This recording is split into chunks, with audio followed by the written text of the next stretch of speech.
तो शुरू करें फिर से।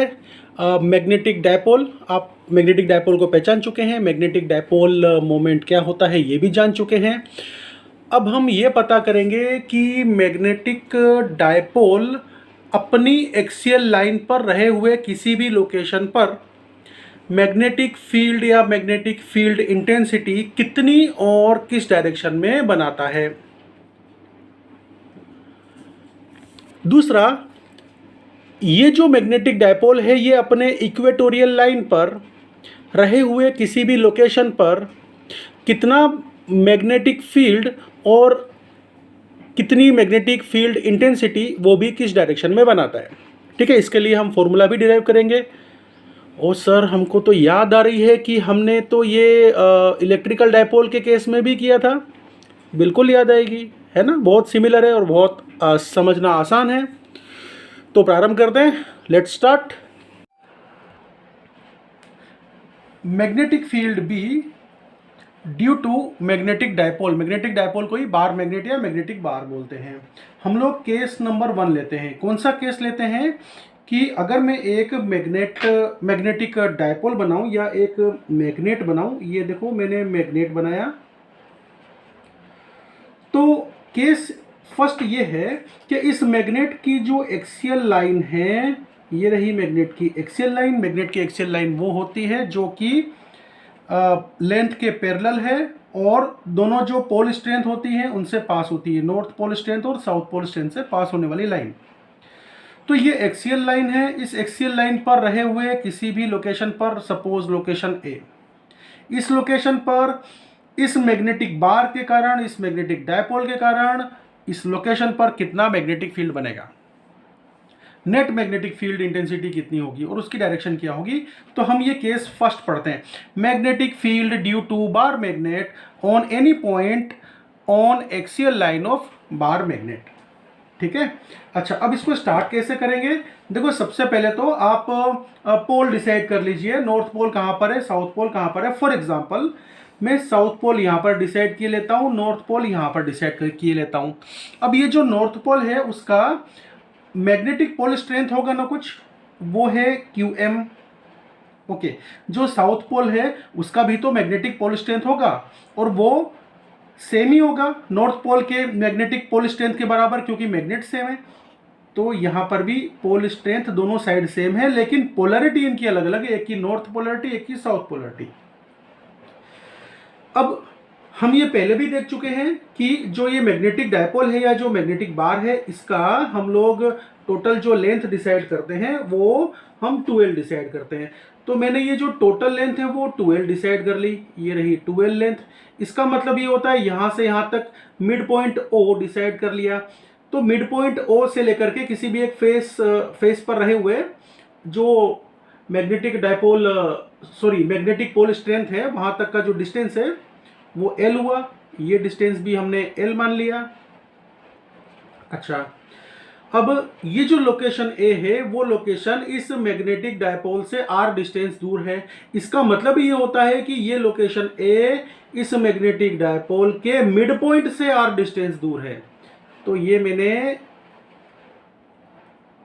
डिसाइड कर लिया कि लोकेशन A का मैग्नेटिक बार के मिड पॉइंट से डिस्टेंस R है।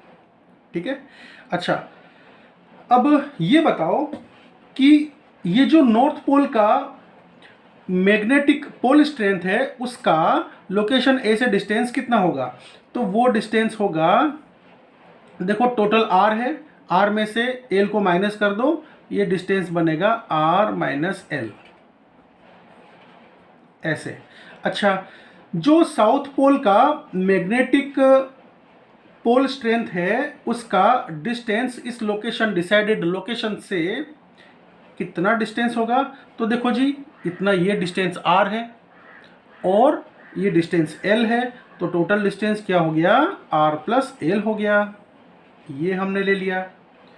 अच्छा, देखो जो नॉर्थ पोल का मैग्नेटिक पोल स्ट्रेंथ है QM, ये लोकेशन A पर मैग्नेटिक फील्ड बनाएगा और वो अपने से दूर जाती हुई डायरेक्शन में। इस तरह से बनाएगा।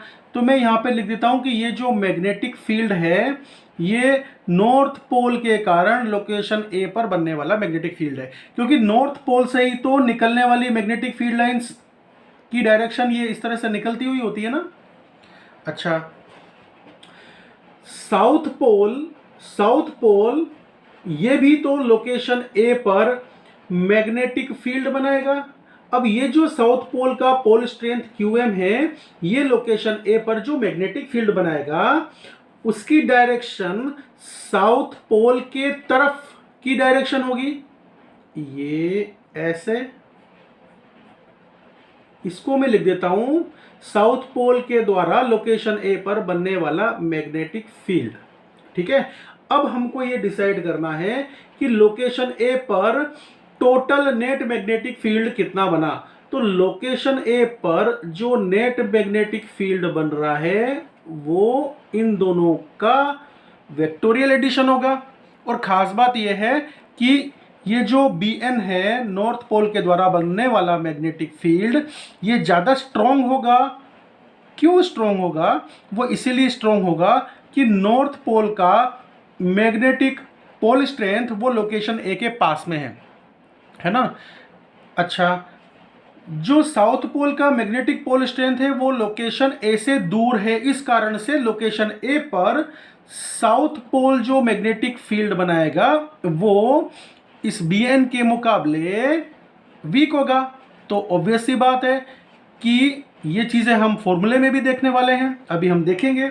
और इसका अर्थ ये हुआ कि ये जो नेट मैग्नेटिक फील्ड बनेगा ना उसकी डायरेक्शन कुछ इस तरह से बनने वाली है, जो ये बड़ा वेक्टर है ना, स्ट्रॉन्ग वेक्टर है ना, उसकी डायरेक्शन में। ठीक है, तो ये तो एक फिगर के द्वारा हमने कुछ समझदारी क्रिएट कर ली। अब देखो, मैं आपको कुछ इक्वेशंस लिख करके बता रहा हूं, ध्यान से देखना। अब मैं लिख रहा हूं मैग्नेटिक फील्ड नॉर्थ पोल के द्वारा बनने वाला। नॉर्थ पोल की पोल स्ट्रेंथ QM वो लोकेशन ए पर कितना मैग्नेटिक फील्ड बनाएगी।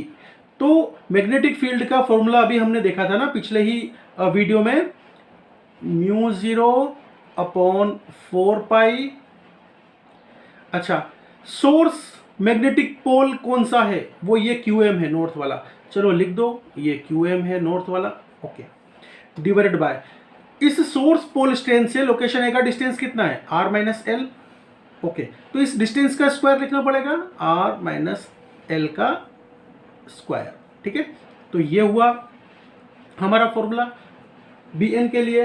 अब बात आती है कि साउथ पोल के द्वारा बनने वाला, और Bn की डायरेक्शन हम डिसाइड कर चुके हैं, इस डायरेक्शन में ये डायरेक्शन Bn की डायरेक्शन है।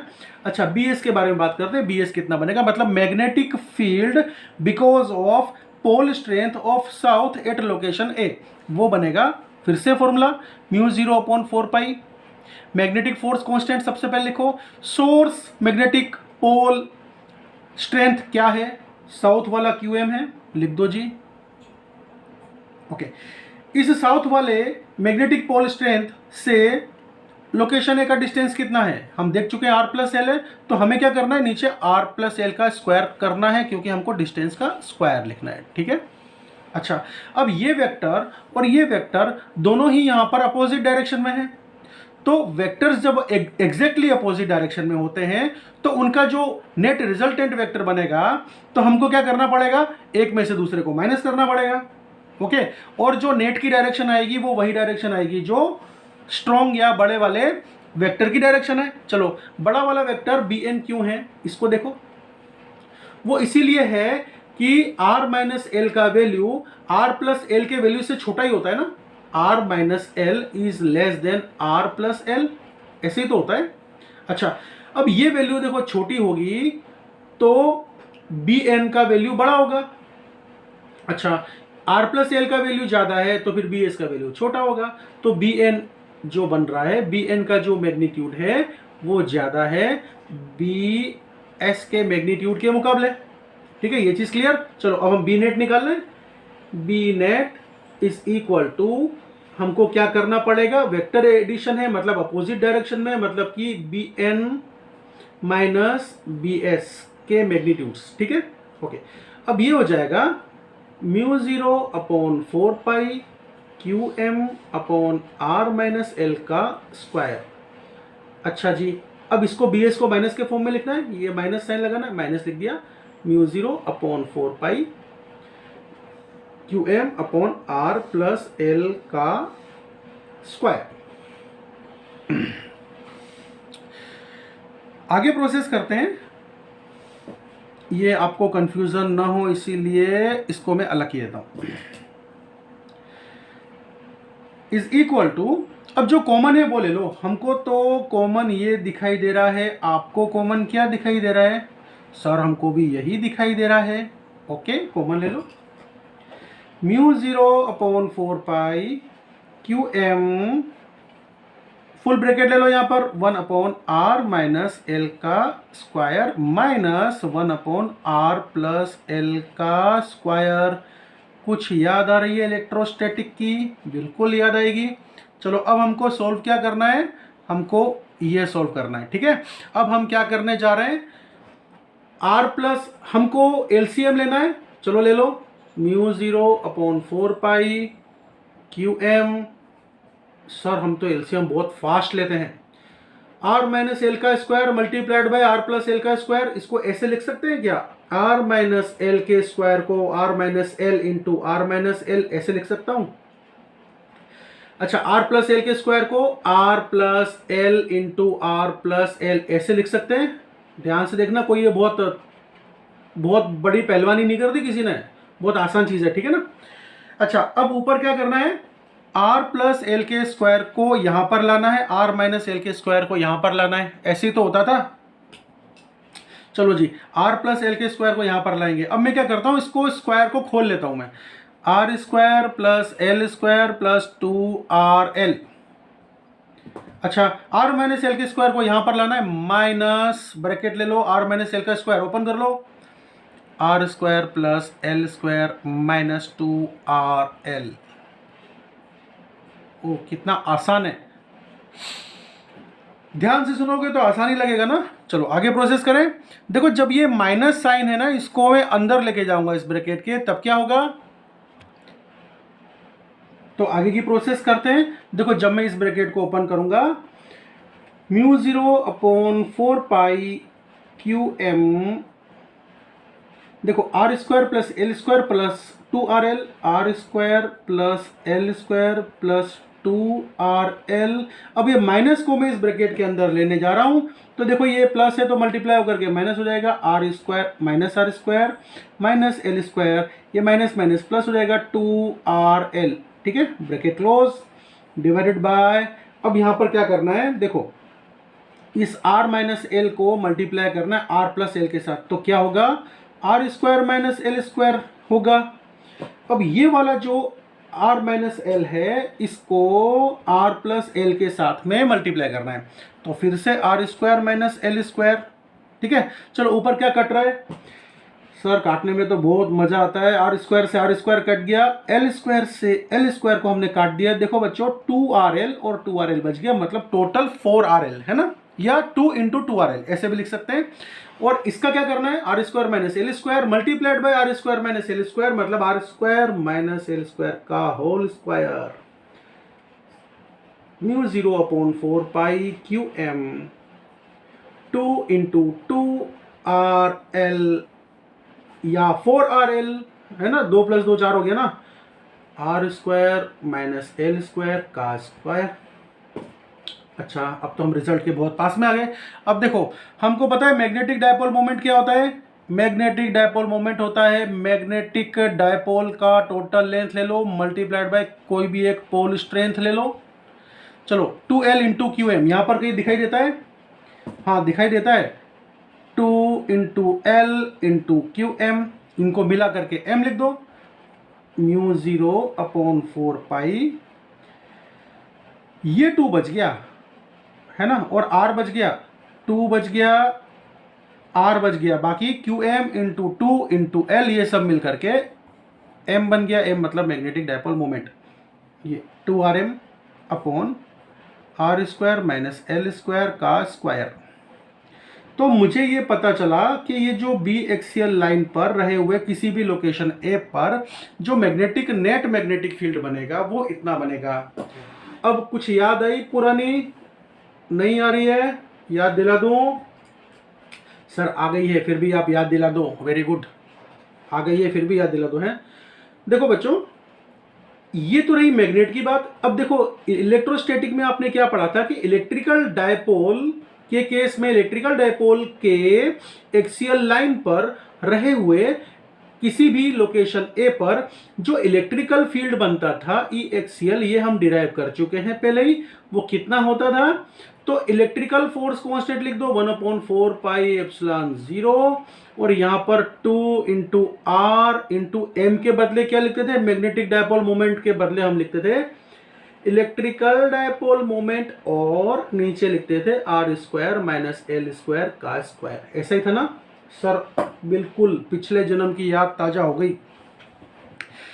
अब देखो यहां पर एक केस लेते थे, और वो केस क्या था कि अगर हम ये मान लें कि जो मैग्नेटिक डायपोल है उसकी लेंथ बहुत बहुत बहुत छोटी है, मैग्नेट या मैग्नेटिक बार या मैग्नेटिक डायपोल से लेकर के उसके एक्सियल पर रहे हुए किसी भी लोकेशन ए पर के सेपरेशन से, आर क्या है? सॉरी इतनी लंबी लाइन बोल दी। अरे आर तो सेपरेशन है ना, किसका किसका सेपरेशन है? मैग्नेटिक डायपोल के मिड पॉइंट से लेकर के जो पॉइंट ए एक्सियल लाइन पर डिसाइड किया था उसका सेपरेशन। अगर ऐसा हुआ तो हमें क्या करना पड़ेगा? लेंथ को हम नेग्लेक्ट किए देते हैं। सर ये तो और भी आसान इक्वेशन बनेगी, B axial is equal to mu 0/4 pi 2rm upon L को 0 मान लो। एल को अगर आप 0 मान लोगे तो क्या बच जाएगा? आर की पावर 4। अरे आर की पावर 4 कैसे आ गई?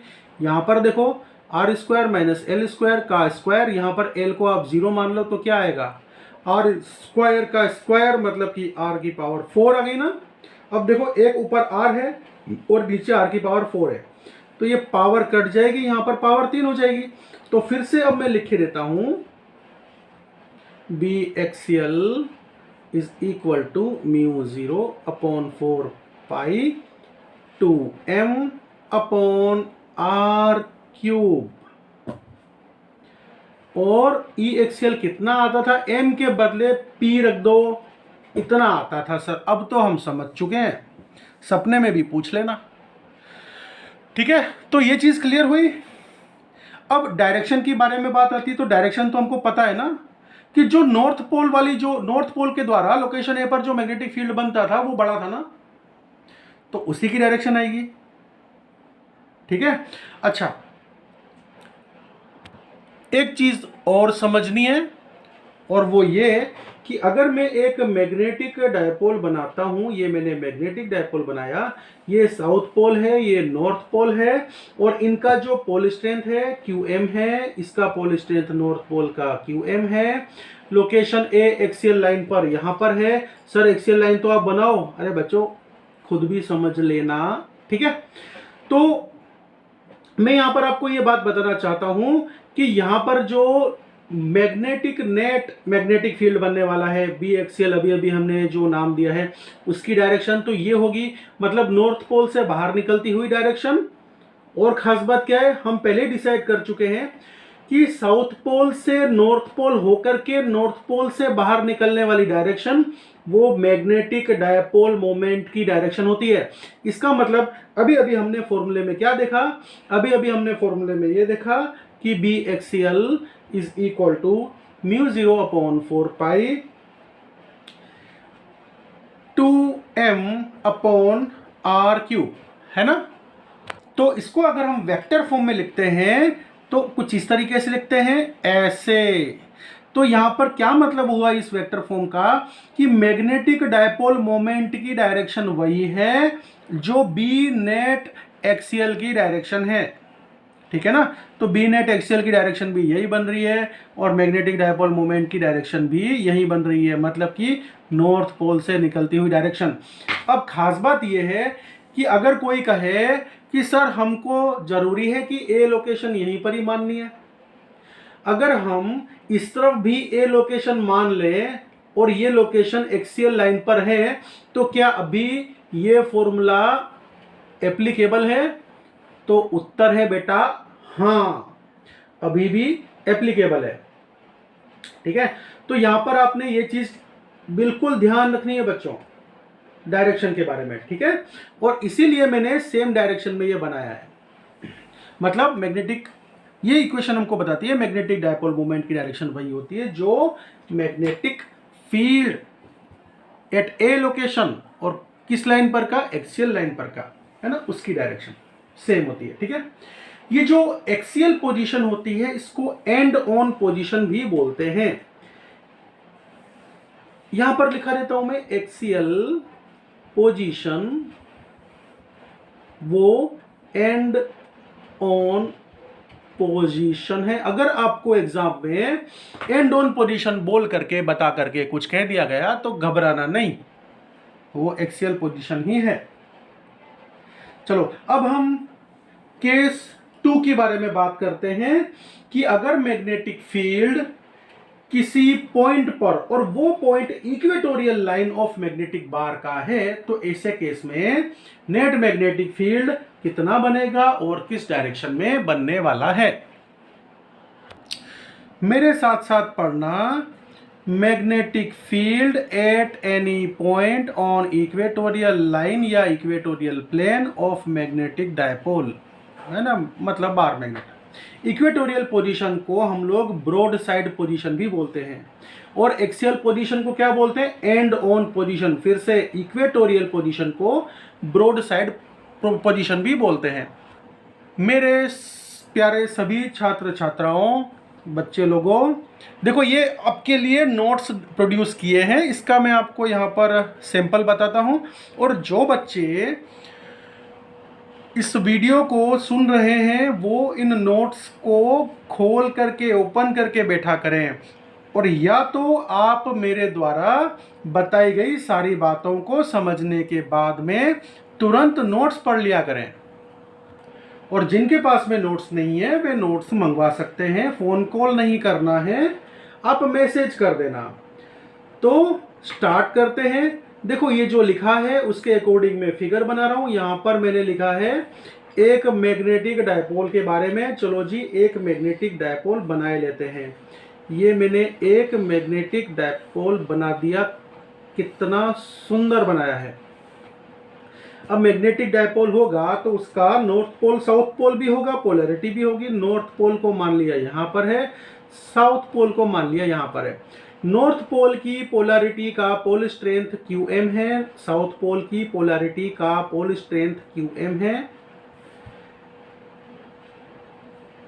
किसी भी लोकेशन, अब हमको चाहिए कोई भी एक ऐसी लोकेशन जो कि इस मैग्नेटिक डायपोल के इक्वेटोरियल लाइन पर हो। तो मैग्नेटिक डायपोल है ना, इसकी इक्वेटोरियल लाइन बनाए देता हूं। इक्वेटोरियल लाइन या इक्वेटोरियल प्लेन वो प्लेन या वो लाइन है जो कि डायपोल के मिड पॉइंट O से पास होती है और डायपोल की लेंथ के परपेंडिकुलर या नॉर्मल होती है। ठीक है, अच्छा चलो पॉइंट A डिसाइड कर लेते हैं। देखो ये पॉइंट A मैंने डिसाइड कर लिया है ना।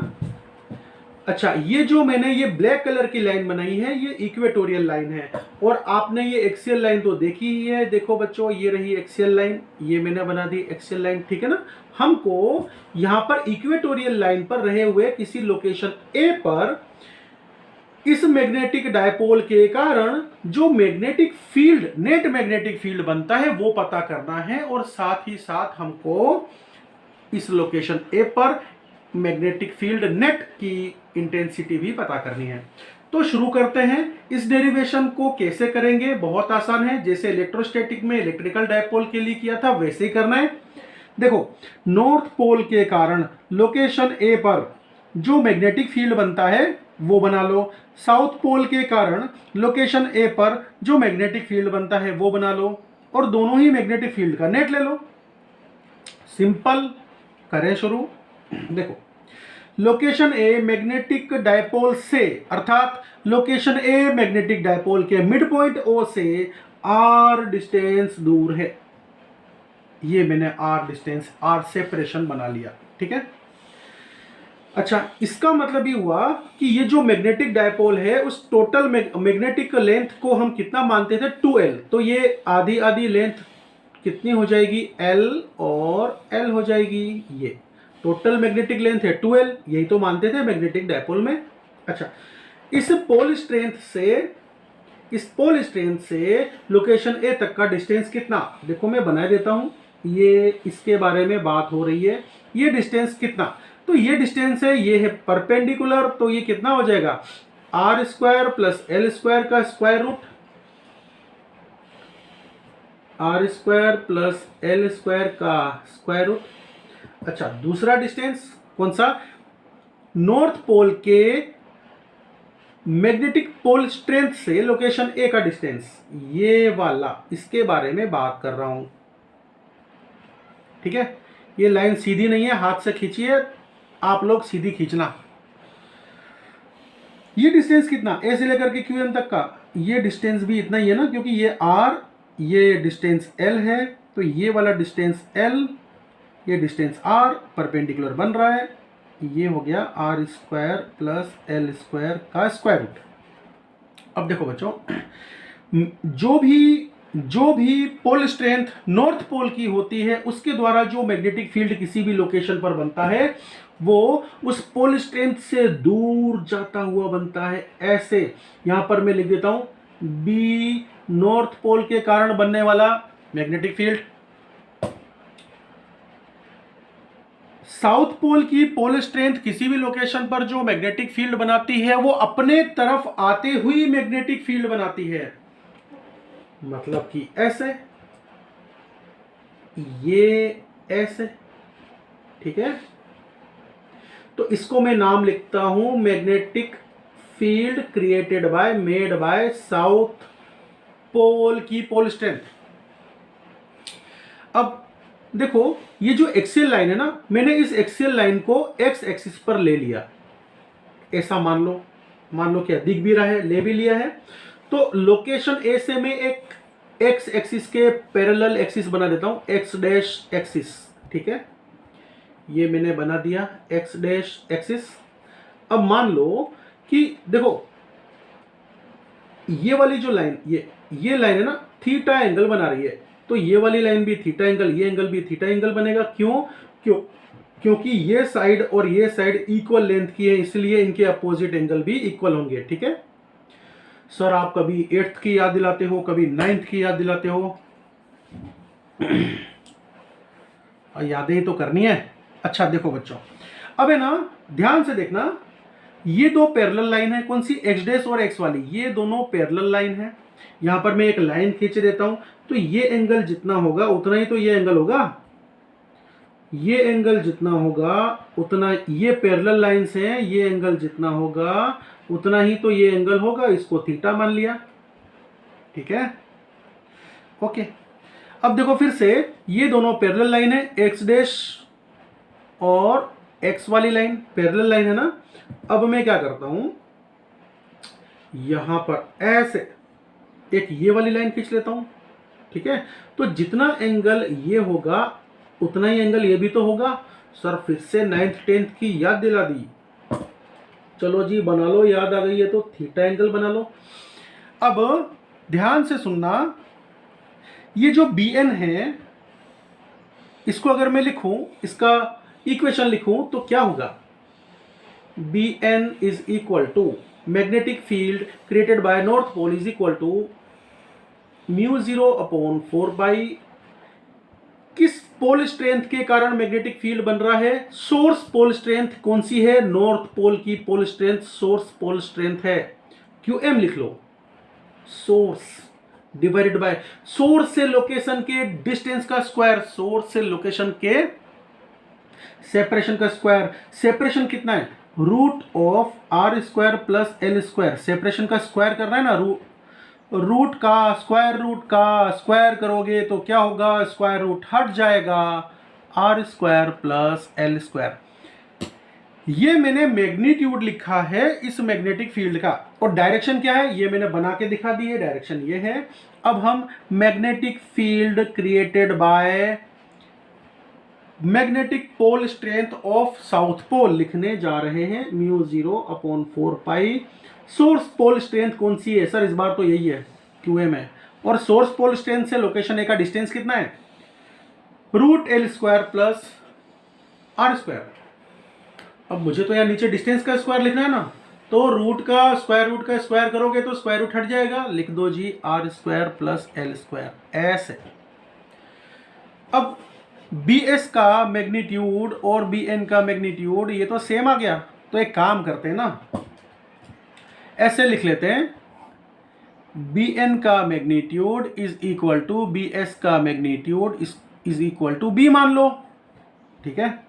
अच्छा, अब अगर हम इसको B मान लें, BN को B मान लें, BS को भी B मान लें, मतलब मैग्नीट्यूड के बारे में बात कर रहा हूँ, डायरेक्शन तो ऑफकोर्स अलग अलग है। तो अब देखो, ये जो BN है ये मैग्नेटिक फील्ड है, ये एक वेक्टर मैग्नेटिक फील्ड है, मतलब कि एक वेक्टर फिजिकल क्वांटिटी है BN। तो ये जो BN वेक्टर फिजिकल क्वांटिटी है वो x डायरेक्शन में या x लाइन पर और y डायरेक्शन में जो इनके कुछ कंपोनेंट बनाता होगा, तो BN का वो कंपोनेंट जो कि इस डायरेक्शन में बन रहा है वो कितना बनेगा, BN cos थीटा, है ना, थीटा से लगी हुई जो डायरेक्शन है वो कंपोनेंट क्या बनता है, BN cos थीटा। और ये क्या बनेगा, BN sin theta, BN sin theta. अच्छा, यहां पर आ जाओ, BS का वो मैग्नेटिक, सॉरी, BS का वो कंपोनेंट जो कि x लाइन पर है वो है BS cos थीटा, और BS का वो कंपोनेंट जो कि y डायरेक्शन में है वो है BS sin थीटा। ठीक से देखना बच्चों, ये मैंने S लिखा हुआ है ये, ठीक है। चलो, अब मैं इस फिगर को यहां पर बनाता हूं, ये देखो लोकेशन A, ये एक हॉरिजेंटल लाइन खींच लेता हूं, x एक्सिस के पैरेलल वाली लाइन बना ली, ये था। अब ये ये जो BS में बनाने जा रहा हूं ये BS, ठीक है। तो BS, ये BS का वो कंपोनेंट जो कि इस डायरेक्शन में है, ये एंगल है थीटा, BS cos थीटा, और BS का वो कंपोनेंट जो कि y डायरेक्शन में है, BS sin थीटा। फटाफट बनाओ बच्चों, BN, ये रहा BN, है ना ये। तो BN का वो कंपोनेंट जो कि y डायरेक्शन में, BN sin थीटा, और BN का वो कंपोनेंट जो कि x लाइन पर है, BN cos थीटा। अब हो क्या रहा है, BN और BS के वो कंपोनेंट जो कि y डायरेक्शन में है, देखो अपोजिट हैं और इक्वल मैग्नीट्यूड के हैं, है ना, क्योंकि BN के मैग्नीट्यूड को क्या लिख सकते हैं, B, इसको B sin थीटा लिख सकते हैं, और इसको BS को क्या लिख सकते हैं, अगेन B sin थीटा, है ना। यहां पर ये डिसाइड कर लिया था हमने। तो अब ये देखो इक्वल अपोजिट है, कट जाएंगे आपस में, एक दूसरे के इफेक्ट को खत्म कर देंगे, तो बचेगा कौन, बचेगा वो vectors BS cos theta vector और BN cos थीटा वेक्टर जो कि सेम डायरेक्शन में एक दूसरे को सपोर्ट कर रहे हैं। इसका मतलब ये होता है कि हमारा जो नेट मैग्नेटिक फील्ड है B नेट जो कि इक्वेटोरियल लाइन पर है वो हो जाएगा B cos theta, B cos theta plus B cos theta, मतलब BN cos theta plus BS cos theta. BN और BS को हम लोग B बोलेंगे, तो B cos theta plus B cos theta वो क्या हो जाएगा, 2 multiplied by B cos theta, ठीक है। तो हमारा B नेट ये निकलने वाला है। अब हम अपना B नेट को फाइंड आउट कर लेते हैं, ठीक है।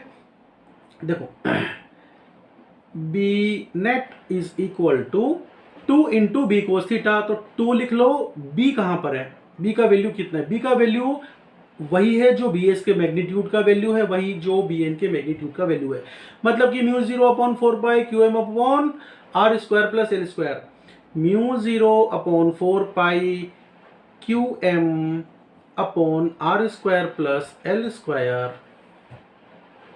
Multiplied by cos theta. इसका वैल्यू हमको पता करना है। देखो ये जो पर्टिकुलर ट्राइंगल है इसको मैं यहां पर बना देता हूं, ऐसे बनाए देता हूं, ये है एल, ये है आर, ये है थीटा और ये है root R square plus L square. ठीक है, कोस थीटा कितना होगा,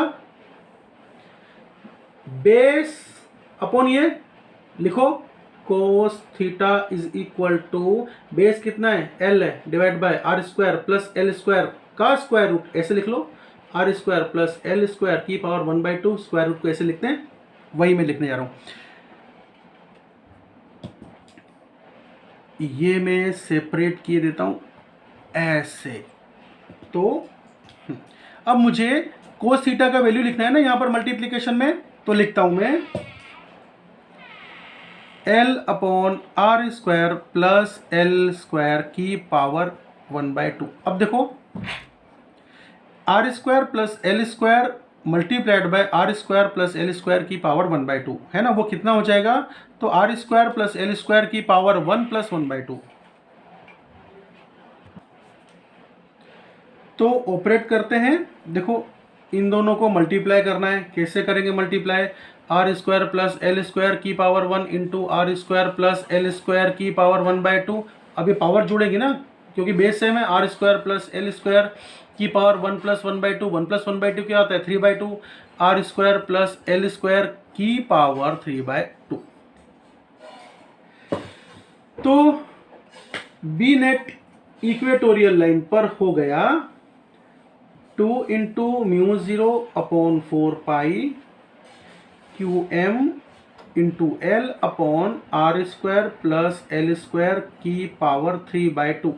ठीक है, अब आपको याद आ रहा होगा कि इलेक्ट्रिकल फील्ड, इलेक्ट्रिकल डायपोल के केस में क्या होता था, इलेक्ट्रिकल डायपोल के इक्वेटोरियल लाइन पर रहे हुए किसी भी लोकेशन पर जो इलेक्ट्रिकल फील्ड बनता था इक्वेटोरियल, वो होता था 2 इंटू 1/4 पाई एप्सिलॉन 0, ऐसा हमने रिजल्ट निकाला था ना, into Q into L divide by R square plus L square की पावर 3/2, ऐसा आ रहा था ना।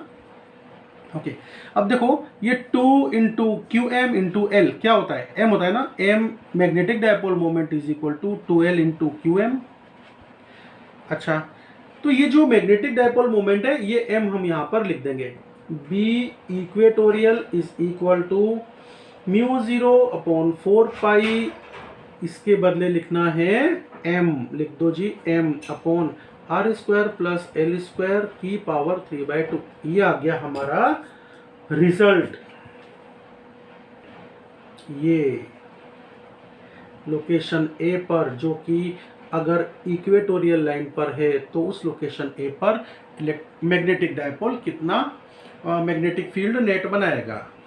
ठीक है, अब अगर हम ये मान लें कि यहां पर एक केस ले लेते हैं कि जो मैग्नेटिक डायपोल की लेंथ है वो बहुत छोटी है इस डिस्टेंस r के मुकाबले, तो हमको क्या करना पड़ेगा, l को नेग्लेक्ट करना पड़ेगा, R square plus L square की पावर 3/2, इसमें l को 0 कर लो, तो आर स्क्वायर की पावर 3/2, 2 से 2 कट गया, मतलब r क्यूब, ये आया ना, तो इसके बदले हम लिख लेंगे r क्यूब। देखो ध्यान से, B equatorial is equal to mu 0 upon 4 pi M upon R cube. ठीक है, तो ये इस केस का रिजल्ट आ गया।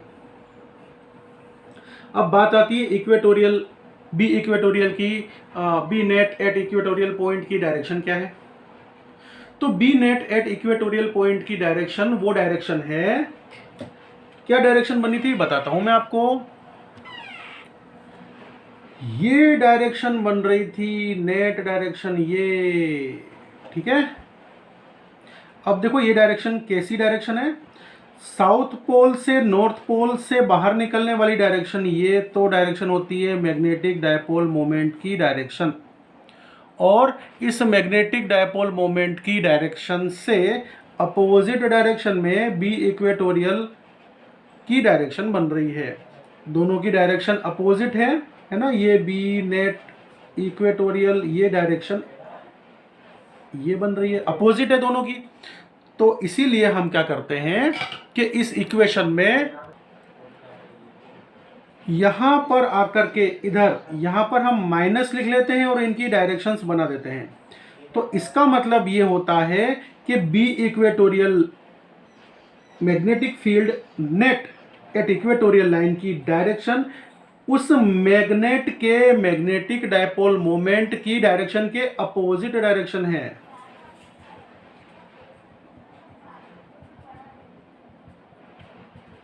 सर ये याद कैसे रखेंगे? अरे याद रखने का मैं आपको एक अद्भुत तरीका बताता हूं। सबसे पहले तो मैग्नेटिक डायपोल बनाओ, बना लिया। नॉर्थ पोल, चलो अभी आपकी आदत कुछ और पड़ी हुई है। यहाँ पर साउथ पोल, यहाँ पर नॉर्थ पोल, ये है QM, ये है पोल स्ट्रेंथ नॉर्थ पोल की। अब देखो मैग्नेटिक फील्ड लाइन आप कैसे बनाते हो? नॉर्थ पोल से निकल के साउथ पोल में एंटर करती हुई ऐसे, नॉर्थ पोल से निकल के साउथ पोल में एंटर करती हुई ऐसे ऐसे, ये बनाते हो ना मैग्नेटिक फील्ड लाइन। मैं एक और मैग्नेटिक फील्ड लाइन बना देता हूँ, बनाऊँ कि चलेगा? इतना ही समझ जाओगे ना। अच्छा, अब मैं एक इक्वेटोरियल लाइन बना दूँ। ये इक्वेटोरियल लाइन बना दी मैंने। अब देखना इस इक्वेटोरियल लाइन पर, इस लोकेशन पर देखो, जो मैग्नेटिक फील्ड इंटेंसिटी की डायरेक्शन है वो तो ये रही ना। मतलब मैग्नेटिक डायपोल मोमेंट की डायरेक्शन साउथ से नॉर्थ की तरफ निकलती हुई डायरेक्शन होती है ये। तो इक्वेटोरियल पॉइंट पर magnetic net magnetic field intensity की डायरेक्शन मैग्नेटिक डायपोल मोमेंट की डायरेक्शन के अपोजिट है ना। यहां पर भी देख लो, इक्वेटोरियल लाइन पर, ये इक्वेटोरियल लाइन है, इक्वेटोरियल लाइन पर इस लोकेशन पर जो मैग्नेटिक फील्ड की डायरेक्शन बनती है नेट मैग्नेटिक फील्ड की, वो कैसे बन रही है? देखो ये एरो को देखते चलो देखते चलो देखते चलो। इस लोकेशन पर एरो की डायरेक्शन ये है, ये। तो ये डायरेक्शन बी इक्वेटोरियल की डायरेक्शन है जो कि मैग्नेटिक डायपोल मोमेंट के अपोजिट डायरेक्शन है। अब बी एक्सियल के बारे में बात करते हैं। बी एक्सियल, किसी भी एक्सियल लाइन पर, अब एक्सियल लाइन तो ये रही ना, इस एक्सियल लाइन पर सपोज मैंने ये लोकेशन ले ली, तो इस लोकेशन पर आप देखिए जो नॉर्थ पोल से निकलने वाले मैग्नेटिक फील्ड की डायरेक्शन इस एक्सियल लाइन पर देखना, ये कुछ ऐसे हैं, ठीक है। तो एक्सियल लाइन पर ये इस एरो को देखते चलना। अब देखो ये मैग्नेटिक फील्ड लाइन आगे गई और अब ये साउथ पोल से एंटर करने वाली है ऐसे। तो अगेन जब भी ये एक्सियल लाइन पर आप किसी भी लोकेशन पर आप देखोगे तो वहां पर जो बी एक्सियल बनता है वो किस डायरेक्शन में, एरो को देखो, ये इस डायरेक्शन में, मतलब कि नॉर्थ पोल, साउथ से नॉर्थ पोल जाती हुई और नॉर्थ पोल से निकलती हुई डायरेक्शन मतलब मैग्नेटिक डायपोल मोमेंट की डायरेक्शन में है, ठीक है। तो मैग्नेटिक डायपोल मोमेंट की डायरेक्शन में बी एक्सियल होता है, सेम डायरेक्शन किसके, एम के, और बी इक्वेटोरियल जो है वो अपोजिट डायरेक्शन किसके, मैग्नेटिक डायपोल मोमेंट के, ठीक है ना। तो ये चीज क्लियर, लो देख लो इन दोनों फॉर्मूला को ध्यान से देखो। B axial is equal to mu 0/4 2m upon R cube और B equatorial is equal to mu 0/4 m upon R cube, ठीक है ना। यहां पर मैं मैग्नीट्यूड लिख रहा हूं, ये मैग्नीट्यूड के बारे में बताया हुआ है। तो खास बात क्या है यहाँ पर, खास बात यह है कि ये जो बी एक्सियल है ना वो 2 गुना ज्यादा है बी इक्वेटोरियल के मुकाबले। तो लिखने में देर मत करो, B axial is equal to 2 गुना है बी इक्वेटोरियल के, है ना। किसके लिए, किस कंडीशन में, फॉर स्मॉल बार मैग्नेट्स, मतलब कि बार मैग्नेट छोटे छोटे हैं और डिस्टेंस आर का वैल्यू ज्यादा है। मतलब मैं ये बात बोलना चाह रहा हूँ, इस कंडीशन के बारे में बात बताना चाह रहा हूँ, ठीक है ना। ओके, तो नोट डाउन कर लीजिए। आज की सभा हम लोग यहाँ पर समाप्त करते हैं।